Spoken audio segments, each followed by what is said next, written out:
तो hello guys, welcome back. I hope you all are doing well. So सबसे पहले recap करते हैं। हमने लास्ट क्लास में सीखा था कैसे एचटीएमएल से जो बना हुआ वेब पेज था, जब हमने उसमें सीएसएस ऐड किया था तो कैसे वो बहुत ज़्यादा विजुअली अपीलिंग और ब्यूटीफुल लगने लगा था। हमने लास्ट क्लास में ये भी देखा था कि अब तक हमने जितने भी एचटीएमएल के टैग और सीएसएस सीखा है, उनका यूज़ करके हमने एक रेज्यूमे बनाया था। लेकिन मेरा आपसे एक सवाल है, जब हमने वो रेज़्यूमे बनाए थे, तब हम क्या कर रहे थे? हर एक टैग के अंदर जाके हम एक स्टाइल एट्रिब्यूट को यूज़ कर रहे थे और उसको बार-बार, बार-बार यूज़ कर रहे थे।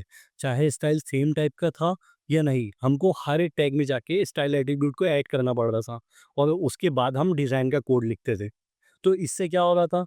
इससे ये हो रहा था, हमारा कोड एक तो खराब हो ही रहा था, ऊपर से ही जो हमारा एक्चुअल कंटेंट था वेब पेज का वो छोटा-सा था, लेकिन जो डिज़ाइन का कोड था वो उससे ज़्यादा बड़ा था। तो हकुम व्योमली ने सीएसएस क्यों बनाई थी? ताकि कंटेंट और डिज़ाइनिंग दोनों का कोड अलग-अलग लिखा जा सके, दोनों को अच्छे से मैनेज किया जा सके ऑर्गेनाइज़ वे में। सोचो, आप किसी बड़े प्रोजेक्ट में काम कर रहे हो, आप हर एक टैग में जाके स्टाइल एट्रिब्यूट ऐड कर रहे हो, डिज़ाइन लिखते हो, जिसकी वजह से जो कोड है वो बहुत ज़्यादा खराब लगने लगता है, वो एफिशिएंट नहीं होता, हम अच्छे से मैनेज नहीं कर पाते हैं ऐसे कोड को। तो आज हम इसी प्रॉब्लम को सॉल्व करेंगे। आज हम अपने फुल स्टैक वेब डेवलपमेंट की जर्नी में एक स्टेप ऊपर जाने वाले हैं। आज हमारा टॉपिक है सीएसएस सिलेक्टर। जो सिलेक्टर्स होते हैं वो हमारे स्टाइलिंग के प्रोसेस को बहुत ज़्यादा स्मूथ और ऑर्गेनाइज करने में हेल्प करते हैं।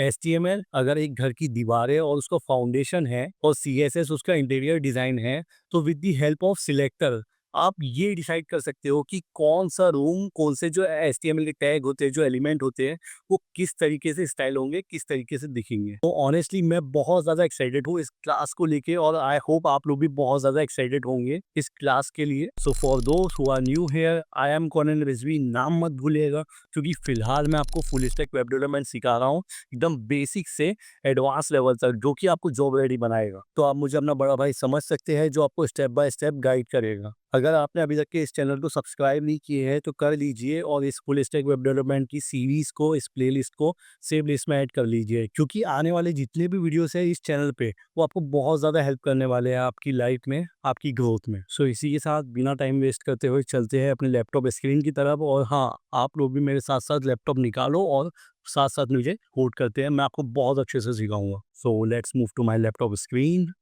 सबसे पहले मैं जाता हूँ डेस्कटॉप पे, यहाँ से मैं इस वेब डेवलपमेंट वाले फोल्डर को कर लेता हूँ ओपन। मैं करूँगा राइट क्लिक, मैं जाऊँगा सीन मोर ऑप्शन पे, ओपन विथ कोड। ठीक है, ओपन विथ कोड कर लिए हैं।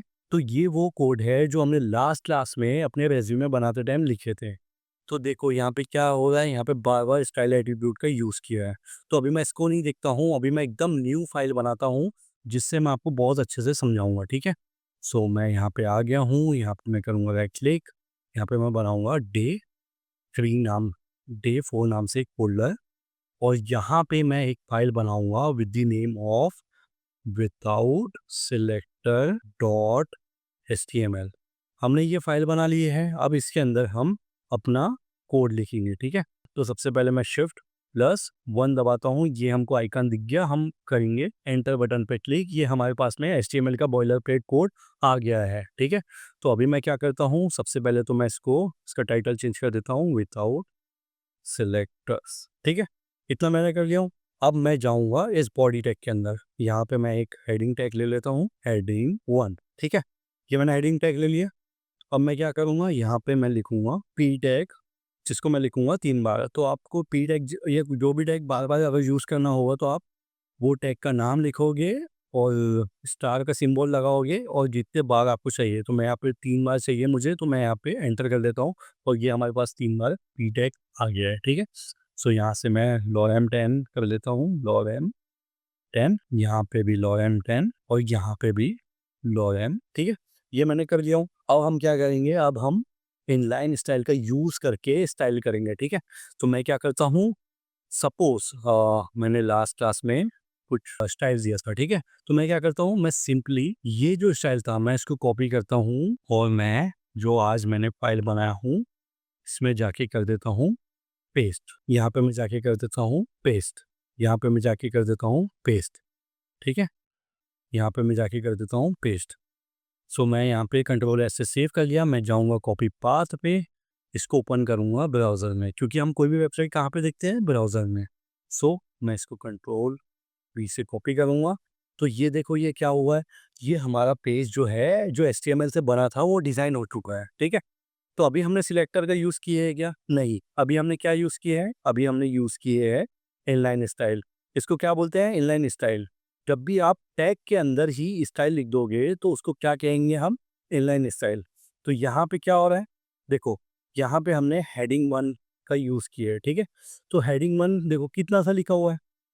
ये हमारा जो एक्चुअल कंटेंट है ये कितना सा लिखा हुआ है। लेकिन जब हम उसमें स्टाइल ऐड कर रहे हैं, स्टाइल एट्रीब्यूट के अंदर जब हम ये मल्टीपल प्रॉपर्टीज यूज कर रहे हैं सीएसएस की, तो उससे क्या हो रहा है, जो एक्चुअल कंटेंट था अब वो कितना सा दिखने लगा, जो हमारा डिजाइन का कोड था वो उससे कितना बड़ा लगने लगा। तो इसकी ये यही प्रॉब्लम को सॉल्व करने के लिए आता है हमारे पास में CSS सिलेक्टर। अभी आप यहाँ पे एक और प्रॉब्लम नोटिस कर रहे होगे, हमने यहाँ जितने भी टैग है हमारे पास, एक H1 टैग है, हमारे पास में 3 पैराग्राफ टैग है, तो हमने सब में सेम स्टाइल अप्लाई किए हैं, बट उसके बाद भी हमको सब जगह सेम चीज़ क्यों लिखना पड़ रहा है? ये कोड तो बहुत ज़्यादा रेपिटेटिव है, क्या ये अच्छा लग रहा है? नहीं।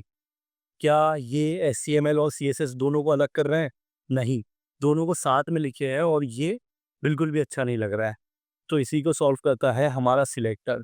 सिलेक्टर क्या करेगा? सिलेक्टर की हेल्प से हम किसी भी टैग को, किसी भी एलिमेंट को हम सिलेक्ट कर सकते हैं और डायरेक्टली हम स्टाइल कर सकते हैं बिना इनलाइन स्टाइल का यूज़ किए। तो वो कैसे करेंगे अभी हम देखने वाले हैं। तो ये आपको कुछ डिसएडवांटेजेस दिख रहे हैं जब हम सिलेक्टर यूज़ नहीं करेंगे। सबसे पहले तो जो कोड है वो हमारा बहुत ज़्यादा रेपिटेटिव हो जाएगा, उसको मैनेज करना अच्छा नहीं होगा। उसको हमको कोई भी चीज़ें ढूँढना है अपना कंटेंट, जिसमें मान लो आप किसी बहुत बड़ी कंपनी में किसी बहुत बड़े प्रोजेक्ट में काम कर रहे हो, उसमें लाखों हज़ारों कोड की लाइन्स लिखी हुई है, तो उसमें जो स्टाइल पार्ट है अगर हम ऐसे लिख देंगे तो कितना ख़राब लगेगा, हम तो ढूंढ ही नहीं पाएंगे हमारे एक्चुअल कंटेंट को।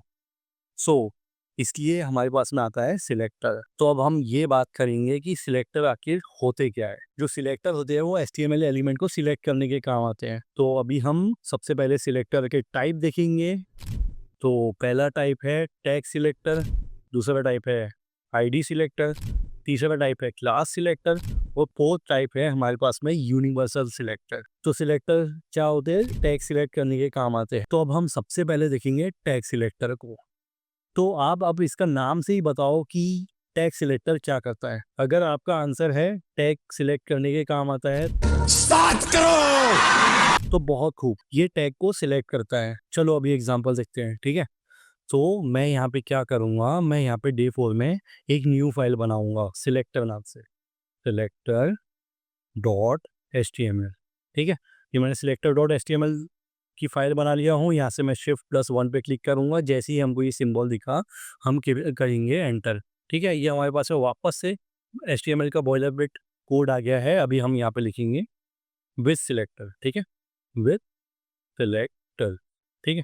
विथ सिलेक्टर लिख लिए। तो सबसे पहले मैं यहाँ पे एक हेडिंग बना लेता हूँ, H1 हेडिंग, हेडिंग 1। हेडिंग 1 बनाने के बाद में अब मैं क्या करूँगा, अब मैं 3 पी टैग कब बनाऊँगा, ठीक है? यहाँ पे मैं लिख देता हूँ 3 पी टैग, यहाँ पे मैं रेड, ग्रीन, ये मैंने ऐसे ही लिख लिया हूँ। अब हम क्या करेंगे, हम अब तक क्या कर रहे थे, हम कैसे स्टाइल कर रहे थे? हम जाते थे टैग के अंदर, हम स्पेस देख के लिखते थे स्टाइल एट्रीब्यूट, स्टाइल एट्रीब्यूट के बाद में कलर प्रॉपर्टी, और कलर प्रॉपर्टी में जाने के बाद में हम ऐसा ब्लू लिख देते थे, या हमको जो भी कलर देना होता था वो लिख देते थे। तो मैं अभी इसको कॉपी पाथ करूँगा और मैं यहाँ पे जाके मैं यहाँ पे इसको कर दूंगा पेस्ट। अब हम जैसे ही देखेंगे तो ये हमको यहाँ पे ग्रीन जो है वो ब्लू कलर का शो होने लगा है। तो हम लोग अब तक ऐसे स्टाइल करते थे, हम लोग अपने टैग के अंदर ही लिख देते थे हमको जो भी स्टाइल करना होता था। तो इसको क्या बोलते हैं? इसको बोलते हैं इनलाइन स्टाइल। बट अब जो हम तरीका सीखने वाले हैं वो बहुत अच्छा होने वाला है, जिसके वजह से जो हमारा कोड है वो बहुत अच्छे से ऑर्गेनाइज होगा। कंटेंट अलग लिखेंगे हम, और जो स्टाइल का पार्ट है वो हम अलग लिखेंगे। तो सबसे पहले जो हम सिलेक्टर यूज़ करने वाले हैं वो यूज़ करने वाले हैं टैग सिलेक्टर। तो अब आपको किसी भी एलिमेंट को, किसी भी टैग को स्टाइल करना हो तो आप अब उस टैग के अंदर स्टाइल एट्रीब्यूट को यूज़ करना ज़्यादा से ज़्यादा अवॉइड करना, मतलब तो उसके लिए आपको अल्टरनेट सॉल्यूशन क्या है, आपको इस हेड टैग के अंदर जाना है, ठीक है? ये जो हेडिंग टैग दिख रहा है ना, इसके अंदर आपको एक और टैग लिखना है जो कि होने वाला है हमारा स्टाइल टैग, ठीक है? स्टाइल टैग, ये भी ओपनिंग और क्लोजिंग दोनों टैग है। अब इन दोनों टैग के बीच में अब हम अपनी स्टाइल लिखेंगे, ठीक है? तो अब देखो यहाँ पे मुझे इन पैराग्राफ को स्टाइल करना है, ठीक है? हमारे पास में यहाँ पे 3 पैराग्राफ है। तो अब हम टैग सिलेक्टर को कैसे यूज़ करेंगे? तो टैग सिलेक्टर को यूज़ करने के लिए हमको क्या करना पड़ेगा? उस टैग का नाम लिखना पड़ेगा। तो हमारे केस में हम ये पी टैग को स्टाइल करना चाहते हैं। तो मैं सबसे पहले यहाँ पे लिखूँगा पी, उसके बाद स्पेस देके कर्ली ब्रेसेस और स्पेस दबा दूँगा, ठीक है? अब हम यहाँ पे अपनी स्टाइल लिख रहे होंगे, ठीक है? एक बार पहले देख लेते हैं। अभी वहाँ से सारी स्टाइलिंग चली गई होगी। मैं ये पेज को कर लेता हूँ अब रिफ्रेश। देखो यहाँ से सारी स्टाइलिंग चली गई है। अब हम क्या करेंगे? अब मैं लिख लेता हूँ यहाँ पे कलर, ठीक है? मैंने ब्राउन कलर लिख लिया हूँ और मैं कर लूँगा टेक्स्ट अलाइन सेंटर, ठीक है? मैं टेक्स्ट अलाइन सेंटर कर लिया और मैं क्या करूँगा? बैकग्राउंड कलर ग्रीन, ठीक है? मैं बैकग्राउंड कलर भी ग्रीन दे दिया हूँ। तो अब क्या होगा? अब आप बताओ कि कौन से टैग में स्टाइल अप्लाई होने वाली है? अब तक आपने गैस कर लिए होगे, सही? तो मैं चलता हूँ अपने ब्राउज़र के स्क्रीन में, मैं पेज को करता हूँ रिफ्रेश। एक बार फिर से आंसर सोच लो। 1, 2, 3 बूम! देखो, क्या हुआ यहाँ पे? ये जितनी भी स्टाइल थी, वो हमारे पास में कितने पी टैग थे? हमारे पास में थे 3 पी टैग। तो वो स्टाइल हो गया है। तो ये जो बैकग्राउंड कलर है, ये ग्रीन हो गया है और जो हमारे टेक्स्ट का कलर है, वो हो गया है ब्राउन, जो कि हमको चाहिए था। तो अब आपको ये समझ में आ गया, टैग सिलेक्टर को का यूज़ करके आप कैसे किसी भी सिमिलर टाइप के टैग को एक्सेस कर सकते हो और उसको स्टाइल कर सकते हो, ठीक है? तो अब यहाँ पे देखो, अब यहाँ पे क्या हुआ? अब हमारे पास में यहाँ पे जितनी भी एचटीएमएल की चीज़ें हैं, जितना भी हमारे पास में कंटेंट है, वो सेपरेट लिखा है कि नहीं? हाँ, लिखा है। और हमारे पास में जो सीएसएस था, जितनी भी स्टाइलिंग की चीज़ें थी, वो सेपरेट लिखी है कि नहीं? हाँ, ये भी लिखी है। तो बहुत खूब, हमने ये सीख लिया है, ठीक है? मैं यहाँ से इसको ब्लैक कर देता हूँ ताकि हमको विजिबिलिटी अच्छी दिखे, ठीक है? मैं कर लूँगा कंट्रोल एस से सेव, जाऊँगा मैं ब्राउज़र की स्क्रीन में, मैं पेज को करूँगा रिफ्रेश, तो देखो ये हमको शो होने लगा है, ठीक है? हमने यहाँ पे 2 प्रॉपर्टीज़ लिखे थे सीएसएस की, 3 प्रॉपर्टी, एक कलर थी, एक थी टेक्स्ट अलाइन और एक थी बैकग्राउंड कलर, ठीक है? हमने ये तीनों चीज़ें लिख ली है, तो बहुत खूब, हमने टैग सिलेक्टर को अच्छे से सीख लिया है, ठीक है? तो टैग सिलेक्टर का एक और नाम होता है एलिमेंट सिलेक्टर। क्योंकि टैग और एलिमेंट तो एक ही होता है ना, तो इसको एलिमेंट सिलेक्टर भी बोला जाता है। तो इसका सिंटैक्स अब आपको याद रखना है, आपको जो भी टैग को सिलेक्ट करना है, आपको उसका यहाँ पे नाम दे देना है। जैसे हमने यहाँ पी टैग को सिलेक्ट किए हैं, ये जितने भी है, और उसके बाद में कर्ली ब्रेसेस के अंदर जितनी भी प्रॉपर्टी हमको जो अप्लाई करनी है, हम वो अप्लाई कर देंगे, ठीक है? सो फॉर एग्जांपल मैं यहाँ से और 2-3 हेडिंग टैग बना लेता हूँ। हेडिंग 2 बनाऊंगा मैं, यहाँ पे मैं 3 हेडिंग 2 ले लेता हूँ। यहाँ पे मैं दबा के ये दोनों टैग के बीच में क्लिक करूँगा और इसकी वजह से क्या होगा, हम एक साथ लिख पाएंगे। तो मैं लिख देता हूँ हेडिंग्स 2, ठीक है? मैं हेडिंग्स 2 लिख दिया हूँ। मैं कंट्रोल एस से सेव करूँगा, मैं पेज पे जाऊँगा, मैं रिफ्रेश करूँगा, तो हमारे पास में यहाँ पे 3 हेडिंग 2 आ गई है। तो अभी हम इसको भी स्टाइल करके देखेंगे with the help of tag selector, element selector है। तो अब आप मुझे सिंटैक्स बताओ, ठीक है? हम यहाँ पे एस2 लिख दिए। अब ठीक है, हमने यहाँ पे स्पेस देखिए, कर्ली ब्रेसेस लिख दिए। अब आपको क्या स्टाइल देना है? अब आप कोई सी भी स्टाइल दे सकते हो। तो मैं यहाँ से कलर लूँगा, यहाँ से मैं लिख देता हूँ, हमने ये स्टाइल दे दिए है। तो अब बताओ आप कौन से टैग पे अप्लाई होगा? ये अप्लाई हो जाएगा ये जितने भी एच2 टैग हैं हमारे पास में, इस सब में, ठीक है? तो मैंने कंट्रोल एस से सेव कर लिया हूँ। मैं जाऊँगा अपने ब्राउज़र के स्क्रीन में, बिटू करूँगा, तो देखो क्या हुआ, हमारा जो टील कलर था वो तीनों हेडिंग 2 टैग में आ चुका है।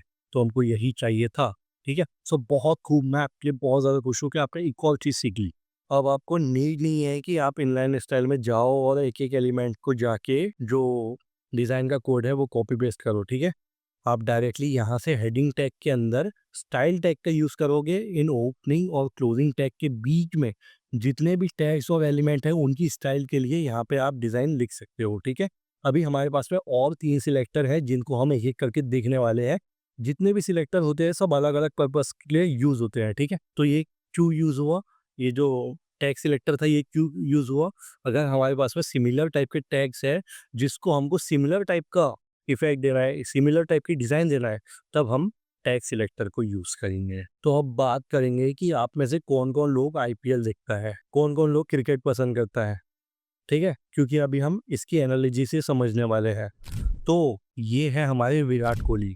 तो सपोज़ आपको आरसीबी की पूरी टीम में से सिर्फ़ एक प्लेयर चूज़ करना है, तो आप कैसे चूज़ करोगे? सबकी जर्सी तो रेड कलर की है, सबकी जर्सी में लोगो भी सेम है, नंबर नहीं, नंबर से भी नहीं होगा क्योंकि नंबर तो दूसरी टीम के प्लेयर के भी सेम हो सकते हैं। तो जो सबसे यूनिक चीज़ होगी, वो क्या होगी? प्लेयर का नाम जो उसकी टी-शर्ट में लिखा है, तब आप चूज़ कर पाओगे, ठीक है? जैसे कॉलेज में क्या होता है, आपका स्टूडेंट कोड होता है। अगर एक जैसे स्टूडेंट कोड होए तो क्या होगा? एक बंदा फुकट में पढ़ लेगा, ठीक है? और एक बंदा फीस देते रह जाएगा। तो इसी तरीके से जो एक यूनिक चीज़ होती है, वो हमारे वेब डेवलपमेंट में, वो हमारे सीएसएस में होती है आईडी, ठीक है? तो अभी हमने ये देखा कि टैग सिलेक्टर को यूज़ करके सिमिलर टाइप ऑफ डिज़ाइन कैसे दे सकते हैं, ठीक है? तो अभी मैं इसको यहाँ से हटा देता हूँ। अभी हम सीखेंगे आईडी सिलेक्टर को, ठीक है? तो हमारे पास में यहाँ पे इतने सारे एलिमेंट हैं, ठीक है? तो आईडी सिलेक्टर क्या करता है, एक यूनिक एलिमेंट को स्टाइल करने में हेल्प करता है। तो हमारे पास तो यहाँ पे इतने सारे एलिमेंट हैं, अगर हमको यहाँ पे किसी एक एलिमेंट को, सपोज मैं यहाँ से ये जो रेड वाला जो एलिमेंट बनाया हूँ, ये जो रेड वाला, इसको मैं स्टाइल करना चाहूँगा, तो मैं कैसे करूँगा? मैं यूज़ करूँगा आईडी सिलेक्टर का। तो उसके लिए हमको इस पी टैग में जाना है, इसके अंदर हम लिखेंगे आईडी। आईडी लिखने के बाद हम इसको कोई देंगे यूनिक सा नाम, ठीक है? तो मैं लिख लेता हूँ यूनिक रेड, ठीक है? मैंने यहाँ पे मैंने यहाँ पे यूनिक रेड नाम से एक नाम दे दिया हो, ठीक है? तो अब मैं इसको कैसे एक्सेस करूँगा सीएसएस में?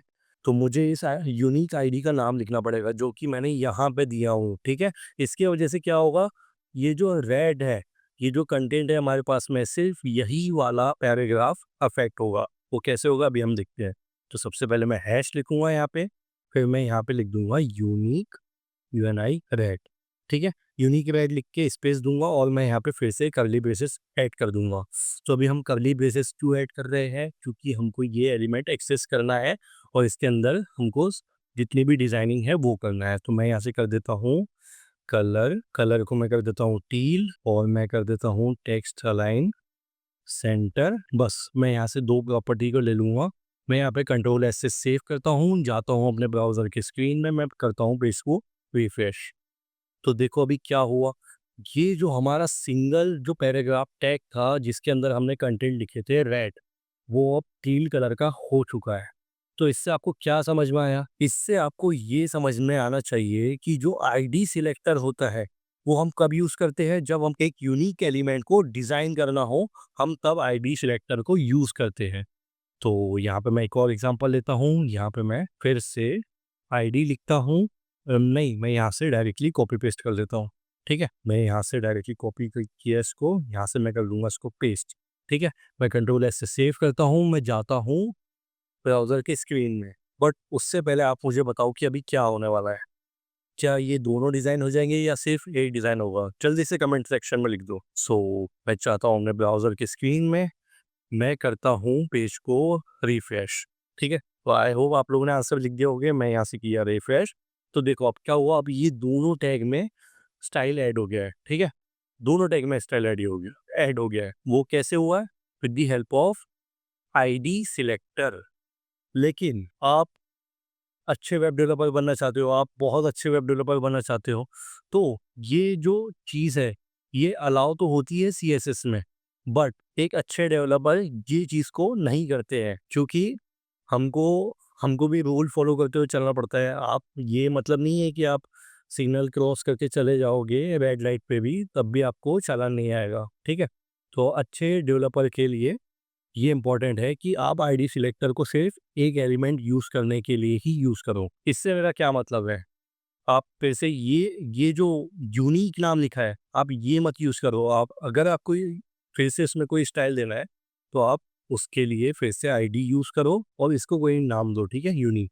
तो मैं यहाँ पे हेड लिख देता हूँ, ठीक है? यहाँ पे मैंने हेड लिख दिया। अब ये अलग यूनिक आईडी है, ये अलग यूनिक आईडी है, तो अभी हमको इस वाली आईडी को भी स्टाइल करना है। तो मैं यहाँ से फिर से हैश लिखूँगा और यहाँ पे मैं हेड लिख दूंगा, स्पेस दे के मैं कर्ली ब्रेसेस दूंगा और यहाँ पे मैं सेम प्रॉपर्टी को अप्लाई करूंगा, लेकिन अब मैं वैल्यू कर दूंगा चेंज। यहाँ से मैं कर देता हूँ रेड। ठीक है, ये मैंने रेड कर दिया हूँ। कंट्रोल एस से करूंगा सेव, मैं जाऊंगा ब्राउजर के स्क्रीन में, मैं करूंगा पेज को रिफ्रेश। तो देखो अब हमने दोनों की आईडी यूनिक रखे हैं और दोनों की प्रॉपर्टीज और दोनों की वैल्यू भी, प्रॉपर्टीज सेम है लेकिन जो वैल्यूज है वो दोनों की अलग है। तो ये अच्छे वेब डेवलपर इसको प्रैक्टिस करते हैं। ठीक है, आप एक ही आईडी को मल्टीपल एलिमेंट में यूज मत करो, क्योंकि उसके लिए हमारे पास में एक और सिलेक्टर आता है जो कि होने वाला है क्लास सिलेक्टर। ठीक है, तो अभी हम वो देखेंगे। तो आईडी सिलेक्ट करने का सिंटैक्स कुछ ऐसा है, आप जो भी आईडी दोगे आप उससे पहले हैश लिखोगे, फिर यूनिक आईडी का नाम, जैसे मैंने यहाँ पे हेड दे दिया हूँ, उसके बाद आप स्टाइलिंग करोगे। ठीक है, सिंपल, बहुत खूब। तो ये जो स्क्रीन में इमेज आ रही है, इससे देख के आप ये समझ जाओगे कि tag selector, ID selector, class selector, universe selector, ये तीनों का सिंटैक्स कैसा होगा और ये तीनों का, ये चारों को हम कैसे एक दूसरे से डिफरेंशिएट कर पाएंगे। तो अब हम पूरी टीम की बात करेंगे, आरसीबी प्लेयर्स की। तो उन सब में क्या कॉमन चीज़ है? टीम का नाम हो गया, जर्सी हो गया, कलर्स हो गया, उनके टी शर्ट के लोगो हुआ है। तो अगर हमको मल्टीपल टैग को सिलेक्ट करना है, तो अब हम देखेंगे कि क्लास सिलेक्टर का यूज़ कैसे करते हैं। ठीक है, फिर मैं आपको बताऊंगा कि न्यू एलिमेंट बना के मल्टीपल टैग को सिलेक्ट करके स्टाइलिंग कैसे देंगे। ठीक है, तो अभी हम यही देखेंगे। तो हमारे पास में यहाँ पे इतने सारे एलिमेंट है। ठीक है, हमारे पास में यहाँ पे हेडिंग है, हेडिंग 1, हेडिंग 2 और पैराग्राफ टैग। तो अब मैं चाहता हूँ कि मैं ये जो पी टैग है हमारे पास में, ये ग्रीन और ब्लू, ये दोनों को एक साथ मैं स्टाइल करूँ। तो उसके लिए मैं क्या करूँगा? उसके लिए मैं यूज़ करूँगा क्लास सिलेक्टर को। तो क्लास सिलेक्टर को यूज़ करने का तरीका क्या है? हमको इस पी टैग के अंदर लिखना पड़ेगा क्लास। हमने यहाँ पे क्लास लिख लिए हैं और क्लास के अंदर हम इसको भी कुछ यूनिक नेम देंगे। हम लेंगे ए बी सी, हम ऐसे ही रैंडमली ए बी सी दे देते हैं। अब हम क्या कर सकते हैं, अब हम यही सेम क्लास को इसमें पेस्ट कर सकते हैं, क्योंकि हमको ये दोनों चीज़ को स्टाइल करना है। ठीक है, हम ये दोनों टी टैग को स्टाइल करना चाहते हैं, ग्रीन और ब्लू वाले कंटेंट को। ठीक है, हमने ये कर ली है। अब क्लास सिलेक्टर का सिंटैक्स क्या होने वाला है, तो सबसे पहले मैं एक बार यहाँ पे भी लिख देता हूँ ताकि आपको भी कंफ्यूजन ना हो। ठीक है, तो यहाँ पे मैं लिख देता हूँ आईडी सिलेक्टर। ओके, अब मैं यहाँ पे लिख देता हूँ क्लास सिलेक्टर। तो ये है क्लास सिलेक्टर का सिंटैक्स। तो सबसे पहले हम क्या लिखेंगे, हम लगाएंगे डॉट। डॉट से क्या डिफरेंशिएट होगा कि ये क्लास सिलेक्टर का यूज़ कर रहे हैं हम। उसके बाद हम यहाँ पे क्लास नेम लिखेंगे, यहाँ मैं लिख देता हूँ क्लास नेम, और उसके बाद स्पेस देखिए कर्ली ब्रेसेस में हम लिख देंगे CSS की प्रॉपर्टीज। ठीक है, ये सिर्फ उसका मैं आपको सिंटैक्स बता रहा हूँ। ठीक है, अभी हम एक्चुअल कैसे बनाएंगे वो देखेंगे। तो मैंने यहाँ पे क्लास का नाम क्या दिया, यहाँ पे मैंने दिया ABC। तो अभी हम इसको एक्सेस करेंगे। तो यहाँ से आपको एक आइडिया लग जाएगा। यहाँ से मैं लूँगा डॉट, यहाँ से मैं लूँगा ABC स्पेस कर्ली ब्रेसेस। तो कर्ली ब्रेस लगाने के बाद में अब मैं इसमें कौन सा स्टाइल दूँ, अब मैं ये दोनों के बैकग्राउंड को कर दूंगा टील कलर का। ठीक है, बैकग्राउंड कलर इसको कर देता हूँ मैं टील। ठीक है, और क्या कर दूँ, और क्या करना है मुझे, टेक्स्ट अलाइन राइट। ठीक है, मैं टेक्स्ट अलाइन राइट कर देता हूँ। तो अब मैं कंट्रोल ऐसे सेव करूँगा, इसको जाऊँगा ब्राउजर के स्क्रीन में, मैं कर दूंगा पेज को रिफ्रेश। तो अब बताओ क्या होगा, एक बार देख लो कोड को। यहाँ पे दो टैग को एक साथ स्टाइल करना है। तो मैं यहाँ पे जैसे ही रिफ्रेश करता हूँ, तो अब देखो क्या हुआ, ये जो ग्रीन और ब्लू था, ये टेक्स्ट लाइन राइट के वजह से हमारे पास राइट साइड में आ गया है, और इसका बैकग्राउंड क्या हो गया है, टील कलर का, जो कि हमको चाहिए था। तो इससे आपको अब ये समझ में आ गया होगा कि आप क्लास सिलेक्टर का यूज तब करते हो जब आपको मल्टीपल एलिमेंट में सेम स्टाइल देना है। ठीक है, तब हम क्लास सिलेक्टर का यूज करते हैं। अब आपको ये तीनों सिलेक्टर को यूज करने में कभी भी कोई प्रॉब्लम नहीं आने वाली है। ठीक है, तो मैं यहाँ से सारी चीजों को अभी हटा देता हूँ ताकि आप लोग भी कंफ्यूज ना हो, और मैं इसको भी हटा देता हूँ। ठीक है, अभी हम अपना फोर्थ सिलेक्टर सीखने वाले हैं, जो कि होने वाला है हमारा यूनिवर्सल सिलेक्टर। ठीक है, मैं यहाँ पे फिर से कुछ एलिमेंट बना लेता हूँ। मैं H1 यहाँ पे 3 बार बना लेता हूँ, और यहाँ पे मैं H4 भी 3 बार बना लेता हूँ। मैं पैराग्राफ टैग भी 2 बार बना लेता हूँ। ठीक है, 2 बार बना लेता हूँ। तो मैंने इतने सारे यहाँ पे एलिमेंट बना लिया हूँ। अब मैं यहाँ पे सब में साथ में लिखूंगा, एड होल्ड करके रखूंगा, और ये ओपनिंग और क्लोजिंग टैग के बीच में मैं लिख करते जाऊँगा। उसकी वजह से क्या होगा, हम जितने भी टैग्स होंगे सब में एक साथ लिख पाएँगे। तो अभी मैं लिख देता हूँ यहाँ पे एलिमेंट्स, ठीक है? मैंने इतनी सारी जगह एलिमेंट्स एक साथ लिख लिया हूँ। अब हम मैं क्या करूँगा, इसको सेव कर लेता हूँ। अब हम यूज़ करने वाले हैं यूनिवर्सल सिलेक्टर को। अभी तक हमने इनलाइन स्टाइल देख लिए, हमने टैग सिलेक्टर देख लिए, हमने आईडी सिलेक्टर देख लिए, हमने क्लास सिलेक्टर देख लिए। अब हम देखने वाले हैं यूनिवर्सल सिलेक्टर। तो यूनिवर्सल सिलेक्टर क्या करता है, आपको कोई आइडिया है? तो यूनिवर्सल सिलेक्टर क्या करेगा, ये जो हमारे पास है बॉडी टैग है, ठीक है? बॉडी टैग, बॉडी के अंदर जितने भी एलिमेंट आपके पास में होंगे, आप वो सारे एलिमेंट को स्टाइल कर सकते हो with the help of universal selector. For example क्या होता है बहुत बार कि हम अपना वेब पेज बना रहे होते हैं, उसमें कंटेंट ऐड कर रहे होते हैं, लेकिन जो उसका डिफ़ॉल्ट फ़ॉन्ट होता है, वो बहुत ज़्यादा घटिया लगता है, बहुत ज़्यादा बेकार लगता है। जैसे कि आप लोगों ने यहाँ पे देखी ही हो, ठीक है? मैं यहाँ पे फिर से रिफ्रेश कर देता हूँ, ये देखो कितना बकवास का फ़ॉन्ट है। लेकिन अब मैं चाहता हूँ कि मेरी वेबसाइट में, मेरे वेब पेज में जितने भी फ़ॉन्ट यूज़ हो रहे हो, वो सेम टाइप के हो रहे हो। तो इन केसेस में हम यूज़ करते हैं अपना यूनिवर्सल सिलेक्टर को। तो अब यूनिवर्सल सिलेक्टर का सिंटैक्स देख लेते हैं। उसके लिए हम क्या करेंगे, हमको यहाँ पे कोई टैग को सिलेक्ट करने की नीड नहीं है। हम यहाँ पे लिखेंगे सिंपल स्टार लिखेंगे, एक स्पेस देंगे यहाँ पे कर्ली ब्रेसेस के अंदर। अब हम अपनी प्रॉपर्टी ऐड करेंगे, ठीक है? तो यहाँ से मैं लिख देता हूँ फॉन्ट फैमिली और यहाँ पे मैं लिख देता हूँ पॉपिंस, ठीक है? ये एक फॉन्ट का नाम है पॉपिंस, तो मैं ये कर देता हूँ। तो एक बार हम चल के देख लेते हैं, मैं करूँगा पेज को रिफ्रेश। तो अभी देखो ये हमारे पास में जितने भी एलिमेंट्स थे, तो सबका फॉन्ट चेंज हुआ है कि नहीं हुआ है? हुआ है कि नहीं हुआ है? हुआ है ना? तो ठोक दो इसी बात पे लाइक। तो बहुत खूब, तो हमने ये चारों चीज़ें सीख ली हैं। हाँ, सीख ली है, लेकिन अभी बहुत ज़्यादा इम्पोर्टेंट पार्ट आने वाला है, क्योंकि अब आपको कन्फ्यूजन क्रिएट होगी और अब हम ऐसी चीज़ सीखने वाले हैं, जो आपके इंटरव्यू में बहुत ज़्यादा हेल्प करने वाली है। तो वो क्या चीज़ है, वो अभी आप स्क्रीन पे देख रहे हो। ये जितने भी सिलेक्टर होते हैं हमारे पास में, उसमें क्या होता है, सबके एक स्कोर होता है, ठीक है? तो अभी हम उसी चीज़ को देखेंगे। तो मैं यहाँ से एक और फाइल बना लेता हूँ। यहाँ से मैं बनाऊँगा स्कोर डॉट एचटीएमएल। तो स्कोर क्या भला है? तो अभी हम ये देखेंगे। तो सबसे पहले मैं यहाँ पे देख लेता हूँ, यहाँ पे मैं टाइटल में लिख लूँगा प्रायोरिटी, ठीक है? प्रायोरिटी। मैं यहाँ पे कुछ टेक्स्ट लिख लेता हूँ, हेडिंग, हेडिंग, हेडिंग, हेडिंग 1, ये मैंने एक टैग लिख लिया। यहाँ पे मैं हेडिंग 2 लिख लेता हूँ, हेडिंग 2, ठीक है? मैं यहाँ पे एक पी टैग लिख लेता हूँ, पी टैग, इसमें मैं लिख लेता हूँ कौन है रिज्यूम, ठीक है? एक और पी टैग लिख लेता हूँ, पी टैग यहाँ पे यूट्यूब, ठीक है? मैं यहाँ पे ये 4 चीज़ें लिख लिया हूँ, ठीक है? मैं एक और हेडिंग टैग ले लेता हूँ, हेडिंग प्रायोरिटी, ठीक है? तो मैंने यहाँ पे ये 5 एलिमेंट ले लिया हूँ। मैं करूँगा कॉपी पाथ, मैं जाऊँगा ब्राउज़र के स्क्रीन में, ठीक है? मैं यहाँ से करूँगा पेस्ट। तो ये है हमारे पास में 5 चीज़ें आ गई है। आ गई है? हाँ, बिल्कुल आ गई है। तो अभी मैं यहाँ पे सिलेक्टर के साथ खेलूँगा और आपको उसका सही जवाब देना है, ठीक है? कि यहीं पे मोस्टली लोग अटक जाते हैं और मैं नहीं चाहता कि मेरे जो देखने वाली ऑडियंस है, मेरे जो देखने वाले स्टूडेंट्स हैं, वो कहीं पे भी अटके, वो एकदम बेस्ट कोर्स सीखे, एकदम बेस्ट चीज़ सीखे, ठीक है? तो मैं यहाँ पे लिख देता हूँ स्टाइल। यहाँ मैं यहाँ पे स्टाइल एट्रीब्यूट का यूज़ करूँगा, ठीक है? यहाँ से मैं कलर कर देता हूँ रेड, ठीक है? तो अभी आपको सबको पता है कि यहाँ रेड लिखा है, तो ये रेड कलर का हो जाएगा, मैं इसको सेव करूँगा तो, है कि नहीं? बट मैं यहाँ पे एक और चीज़ ऐड करूँगा। मैं यहाँ पे क्लास लूँगा और मैं क्लास के अंदर लिखूँगा, मैं रैंडमली कॉल लिख देता हूँ। इसका मतलब कुछ नहीं है, ठीक है? ये मैंने रैंडमली नाम लिख दिया हूँ। अब मैं इसी के अंदर आईडी भी लिखूँगा, आईडी, और मैं इसके अंदर COLD, ये भी मैंने नॉर्मली ऐसी कुछ भी नाम दे दिया हूँ यूनिक सा, जिसका कोई मतलब नहीं है। आप कुछ भी नाम दे सकते हो।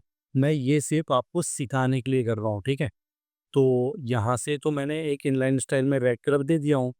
यहाँ मैंने क्लास ले लिया हूँ, यहाँ पे मैंने आईडी ले लिया हूँ। अब हम क्या करेंगे, अभी हमने क्या सीखे थे कि हम स्टाइल टैग को हेडिंग टैग के अंदर लिखेंगे। जो हेडिंग टैग है, हम इसके अंदर स्टाइल टैग को लिखेंगे। इन ओपनिंग और क्लोजिंग के बीच में हम अपने टैग सिलेक्टर से खेलेंगे, ठीक है? तो मैं सबसे पहले क्या करता हूँ, मैं सबसे पहले हेडिंग टैग को एक्सेस करता हूँ। तो मैं यहाँ से H1 टैग को एक्सेस किया। अब मैं यहाँ पे स्टाइल दे देता हूँ कलर ऑरेंज। मैं यहाँ से एक और चीज़ करूँगा, मैं यहाँ से लूँगा क्लास को, मैं क्लास को भी एक्सेस करूँगा। तो क्लास को एक्सेस करने के लिए हम डॉट लगाएंगे और मैंने क्या नाम लिखा था उसका, कॉल। तो मैं यहाँ से कर्ली ब्रेसेस लूँगा और मैं कलर को कर दूँगा पर्पल। मैं यहाँ से कलर को कर दिया पर्पल। अब मैं क्या करूँगा, ये जो आईडी सिलेक्टर है मैं इसको यूज़ करूँगा और मैं यहाँ पे भी कलर दे दूँगा। ठीक है, यहाँ पे मैं कौन सा कलर दूँ, यहाँ पे मैं दे देता हूँ, यहाँ पे मैं टील कलर दे देता हूँ। तो अभी मैंने क्या किया हूँ, अभी मैंने ये एक टैग को इतनी सारी चीज़ें दे दिया हूँ। ठीक है, तो मैंने हेडिंग टैग में इनलाइन स्टाइल का यूज़ किया हूँ, स्टाइल एट्रीब्यूट का। यहाँ पे मैंने क्लास भी दिया हूँ जिसको मैं यहाँ पे एक्सेस कर रहा हूँ, यहाँ पे एक्सेस कर रहा हूँ जिसको मैंने आईडी भी दिया हूँ जिसको मैं यहाँ पे एक्सेस कर रहा हूँ। और ये जो टैग है मैंने इसको भी एक्सेस किया हूँ जिसको मैंने यहाँ पे कलर दिया हूँ। तो अब मुझे बताओ कि इनमें से कौन सा कलर अप्लाई होने वाला है, बताओ मुझे कौन सा कलर अप्लाई होगा। चलो मैं ये यूनिवर्सल सिलेक्टर को भी ले लेता हूँ ताकि आप लोग और ज़्यादा अच्छे से समझो। ठीक है, उसको बेचारे को क्यों छोड़ना। तो यहाँ से मैं स्टार लेके इसे कलर करूँगा। तो यहाँ पे मैं कर दूंगा कलर, मैं इसको दे दूंगा ग्रीन कलर। ठीक है, इसको ग्रीन कलर दे दिया। अब मैं कंट्रोल ऐसे सेव करूंगा। अब आपको ये बताना है कि कौन सा कलर अप्लाई होने वाला है। आपको सारी चीज़ें जितनी भी है कमेंट में लिखना है जिससे आपको आपकी भी प्रोग्रेस पता चलेगी और आपको ये भी पता चलेगा कि आप कितने पानी में हो। तो सारी चीज़ें कमेंट में लिख देना। मैं इसको ये हेडिंग 1 को यहाँ से कर दूंगा डिलीट। मैं कंट्रोल ऐसे सेव करूँगा, मैं जाऊँगा ब्राउज़र के स्क्रीन में, मैं करूँगा पेज को रिफ्रेश। तो देखो अभी हमारे पास में क्या हुआ है, अभी हमारे पास में ये हुआ है कि हमने ये जो स्टाइल एट्रीब्यूट का यूज़ किया था, हमने क्लास के अंदर भी हमने पर्पल कलर डाले थे, हमने ये आईडी के अंदर भी टील कलर डाले थे, हमने इस H1 टैग के अंदर भी ऑरेंज कलर डाले थे, लेकिन ये सारे कलर अप्लाई नहीं हुए हैं। जो अप्लाई हुआ है वो हुआ है इनलाइन स्टाइल वाला हमारा कलर। ठीक है, तो इससे आपको क्या समझा? इससे आपको ये समझना चाहिए कि जो सबसे मेन प्रायोरिटी देता है सीएसएस, वो किसको देता है? वो देता है इनलाइन स्टाइल को। ठीक है, लेकिन इनलाइन स्टाइल तो हमको यूज़ करना नहीं है। अब मैं इसको यहाँ से हटा देता हूँ। ठीक है, अब मैं इसको यहाँ से हटा देता हूँ। यहाँ से मैं इसको हटा दिया, यहाँ से मैंने इसको हटा दिया, कंट्रोल ऐसे सेव किया। अब मुझे बताओ कि कौन सा कलर अप्लाई होने वाला है। ठीक है, हमारे पास में यहाँ पे हेडिंग टैग भी है, यहाँ पे हमारे पास में टैग सिलेक्टर भी है, हमारे पास में यहाँ पे क्लास सिलेक्टर भी है, हमारे पास में यहाँ पे आईडी सिलेक्टर भी है। तो कौन सा अप्लाई होने वाला है मुझे ये बताओ। तो चलो अभी चल के देख लेते हैं। आई होप आप लोग ने कमेंट में आंसर लिख दिए होंगे। हम चलेंगे पेज को करेंगे रिफ्रेश। तो देखो अभी क्या हुआ, हमने यहाँ पे आईडी सिलेक्टर में टील कलर दिए थे, टील कलर दिए थे, इसलिए उसने ये ग्रीन को इग्नोर किया, इस पर्पल को इग्नोर किया, इस ऑरेंज को इग्नोर किया और ये वाला डायरेक्टली इम्प्लीमेंट हो गया। तो पहली जो प्रायोरिटी होती है वो होती है हमारी इनलाइन स्टाइल। तो मैं यहाँ पे कमेंट में भी लिख देता हूँ, इसको याद करने का फॉर्मूला ये है। ठीक है, तो मैं यहाँ पे लिख देता हूँ सिक2। मैं आपको डायरेक्टली बता दे रहा हूँ सिक2। सिक2 मीन्स स्टाइल एट्रीब्यूट, फिर हमारा आईडी, फिर हमारी क्लास, फिर हमारा टैग सिलेक्टर, फिर हमारा यूनिवर्सल सिलेक्टर। हमारे पास में ये 5 सिलेक्टर है और इस टाइप से जो प्रायोरिटी है वो डिसाइड होती है। जो स्टाइल सिलेक्टर होता है उसके पॉइंट होते हैं 1000, जो आईडी सिलेक्टर होता है उसके पॉइंट होते हैं 100, जो क्लास सिलेक्टर होता है उसके पॉइंट होते हैं 10 और जो टैग सिलेक्टर होता है उसका पॉइंट होते हैं 4 और ये जो यूनिवर्सल सिलेक्टर होता है इसका पॉइंट होता है 0। तो इन स्कोर के हिसाब से, इन प्रायोरिटी के हिसाब से जितनी भी चीज़ें हैं, जितने भी कलर हैं वो अप्लाई होने वाले हैं आपके किसी भी टैग में, किसी भी एलिमेंट में। तो अभी हमने ये तो देख लिया कि स्टाइल एट्रीब्यूट के बाद में जो आईडी लिखी हुई होती है तो वो अप्लाई होती है। अब मैं इसको भी कर देता हूँ रिमूव। अब हमारे पास में क्या है, अब हमारे पास में यहाँ पे और 2 चीज़ें हैं। हमारे पास में यहाँ तो एक तो ये हेडिंग, ये जो टैग सिलेक्टर है ये है और हमारे पास में यहाँ पे क्लास सिलेक्टर भी है। ठीक है, यहाँ पे हमारे पास में क्लास सिलेक्टर भी है। तो अब कौन सा पहले अप्लाई होगा? तो इस सिक2 वर्ड, सिक2 रूल के हिसाब से अब जो अप्लाई होने वाला है वो अप्लाई होने वाला है क्लास सिलेक्ट। ठीक है, तो अभी हम चाहेंगे, अभी हम करेंगे पेज को रिफ्रेश। तो देखो यहाँ पे ये पर्पल कलर का हो चुका है, जो कि हमने इस क्लास सिलेक्टर के अंदर दिया था। सो आ रहा है ना समझ? हो रहा है ना कंसेप्ट क्लियर? सो इस तरीके से इंटरव्यू निकालोगे आप। तो ये भी आपको समझ में आ गया। पहला स्टाइल एट्रीब्यूट, सेकंड आईडी, तीसरी क्लास। तो मैं इसको भी यहाँ से कर देता हूँ रिमूव। मैंने ये भी शो कर दिया हूँ आईडी सिलेक्टर को, तो मैं इसको भी कर देता हूँ यहाँ से रिमूव। अब हमारे पास में बचते हैं यहाँ पे 2 सिलेक्टर, ठीक है? एक है टैग सिलेक्टर, एक है यूनिवर्सल सिलेक्टर। तो अब आप बता ही दोगे, अब जो अप्लाई होने वाला है वो होने वाला है ऑरेंज, ये हमारा टैग सिलेक्टर, क्योंकि उसका प्रायोरिटी यूनिवर्सल सिलेक्टर से ज़्यादा था, ठीक है? अब क्या करेंगे हम? अब हम इस टैग सिलेक्टर को भी हटा देंगे, तब जाके हमारे पास में बचेगा ये यूनिवर्सल सिलेक्टर का स्टाइल, जो कि होने वाला है ग्रीन, ठीक है? तो ये जितनी भी चीज़ें थी बाकी की ऑलरेडी ग्रीन थी, क्योंकि हमने किसी पे भी और कोई स्टाइल अप्लाई किए ही नहीं थे, तो इसलिए बाकी की चीज़ें ग्रीन थी। लेकिन अगर हम उसमें भी जो सेम प्रॉपर्टी यूज़ कर लेते, फॉर एग्जांपल यहाँ पे ऑलरेडी अभी यूनिवर्सल सिलेक्टर यूज़ हो रहा है, ठीक है? यूनिवर्सल सिलेक्टर यूज़ हो रहा है ये तीनों टैग में। लेकिन अभी मैं क्या करूँगा, यहाँ पे मैं एक आईडी लिख देता हूँ। यहाँ ये दूसरा वाले आईडी है, हाँ, ठीक है, ये आईडी 2 है। यहाँ पे मैं आईडी लिख देता हूँ, यहाँ पे मैं हेड 2 लिख देता हूँ।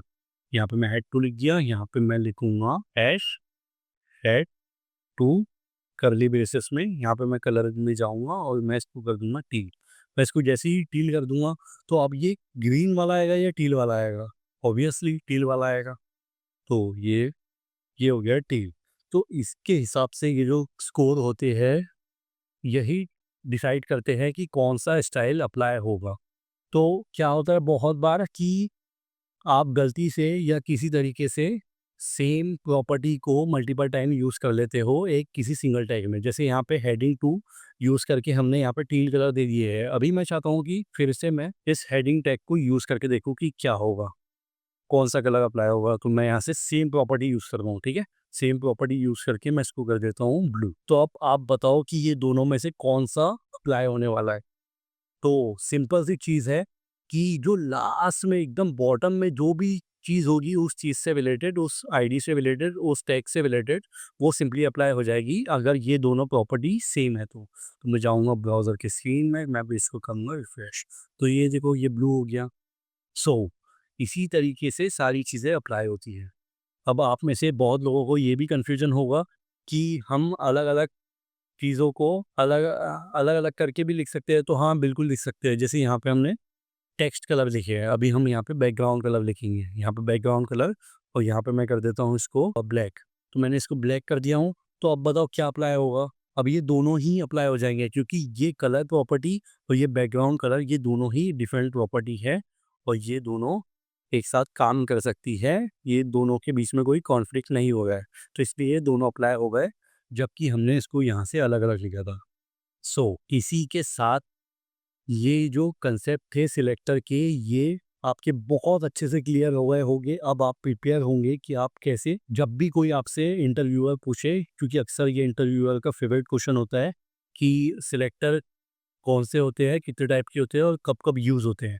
तो अब आप ये बहुत अच्छे से आंसर दे पाओगे। मैंने आपको इतने अच्छे से सिखा दिया हूँ। तो मेरे तरफ से पूरी कोशिश है, आप भी अपनी तरफ से हार्ड वर्क करो। सो हमने ये सारे स्कोर को सीख लिए हैं। अब आपको स्क्रीन में क्विज़ शो होगा, तो आपको क्या करना है, आपको ये सारे क्विज़ का आंसर, जो भी क्विज़ में अभी शो होने वाला है, आपको वीडियो को पॉज़ करना है और उसका आंसर आपको कमेंट में लिखना है, जिससे आपको आपकी भी प्रोग्रेस पता चलेगी और मुझे भी आपकी प्रोग्रेस पता चलेगी। सो ये आ गया है आपके सामने क्विज़, कर लो इसको, जल्दी-जल्दी कमेंट कर लो कंप्लीट करके। और जो इसके करेक्ट आंसर होने वाले हैं, वो आपको वीडियो के एकदम लास्ट में मिलने वाले हैं, तो उसके लिए भी एकदम देखते रहना इस वीडियो पे एंड तक।